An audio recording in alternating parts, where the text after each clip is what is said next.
and every single clearing and activation we do, it comes from clearing out and then activating more one of your chakras, if not multiple ones. Usually the way that I do the clearings, because of what all is covered in the clearings, it's multiple chakras involved.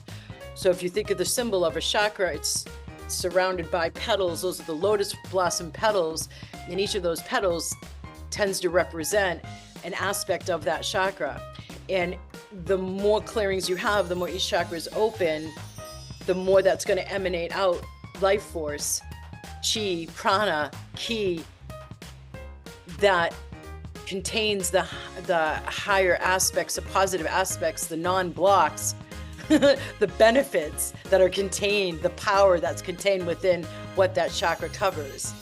So if you're shifting out of overgiving, out of some kind of conditioning as a female, for example, I'm supposed to give more than I receive. It's better, or some biblical or religious training, it's better to give than to receive, to the point that you end up drained, but you give, and so you're holding yourself in adherence to a conclusion you have, as well as conditioning, as well as imprints.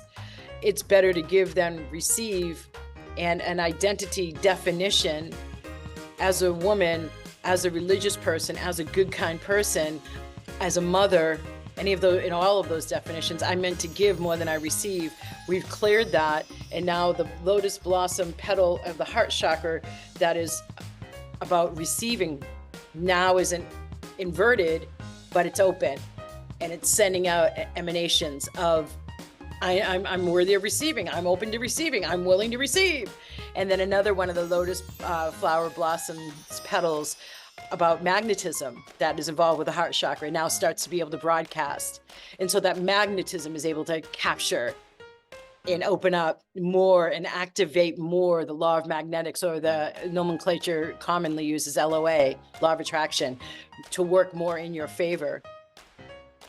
So there's all of these outcomes from working with me, but none of them are about, whilst you sit here and passively receive the clearing part, you've also had to say yes to invite the program overall, but to invite the energy in. You've had to get to the point of being able to say, I'm worth spending this kind of, investing this kind of money, not spending in myself and in my progress and in my, however you want to call it. I don't want to call it self-improvement because it makes you feel bad and wrong otherwise, right?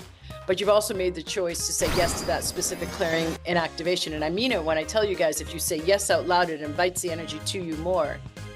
But then the activation part, I wonder how many of you actually pay attention to the activation part.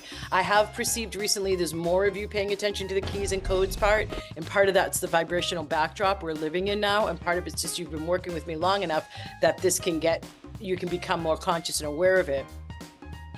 The times that we're in now, as you'll notice, last month's Activate Your Magic Zoom event was focused on manifesting.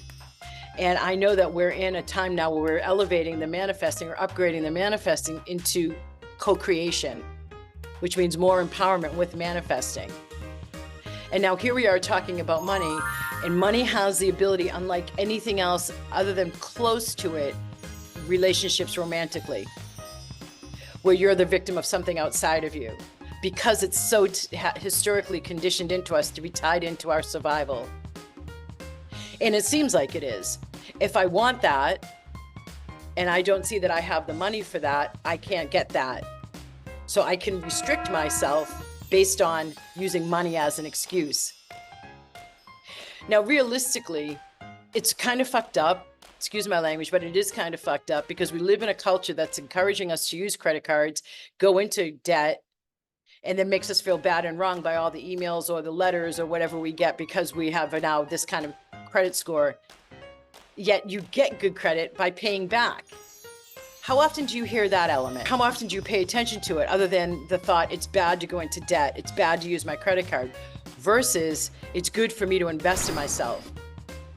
It's good for me to pay off this debt because that helps my credit score. Good. I feel some of you shifting.